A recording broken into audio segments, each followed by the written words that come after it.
আজি বাৰু সৰগত কম সভা বহিছেনে?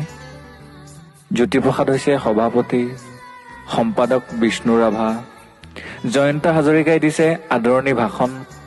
হোৱা খগেন মহন্ত, অৰ্চনা মহন্তও বহি আছে নিৰলে।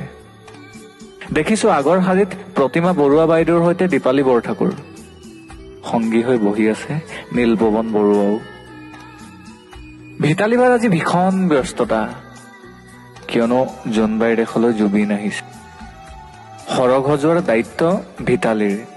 অৱশ্যে সহায় কৰিবলৈ লগতে আছে গায়ত্ৰীও।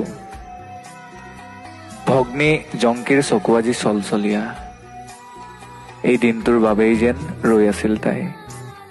দাদা আহিব, হেঁপাহ পলোৱাই মনৰ কথা পাতিব। এচুকত বহি জুবিনদালৈ চাই আছে ৰাজীৱ শদিয়ায়ো। মুঠতে সৰগৰ অসম ভৱনত আজি বিশাল সভা। এয়া মঞ্চতে ভূপেন মামাই জুবিনক আলিংগন কৰিছে। জ্যোতি বিষ্ণুক হেঁপাহ পলোৱাই কৈছে জুবিনৰ কথা। জুবিন কোন, জুবিন কিয় আৰু জুবিন কি। জ্যোতি বিষ্ণুৱে মৌন হৈ শুনিছে জুবিনৰ কথা। সভাৰ মাজতে সভাপতি জ্যোতি ককাইদেউ থিয় হৈ উঠিল। কোনেও ধৰিব পৰা নাই কি হল জ্যোতিপ্ৰসাদৰ। কলাগুৰুৰ ফালে আকুল দৃষ্টিৰে চাই কলে কিবা এটা।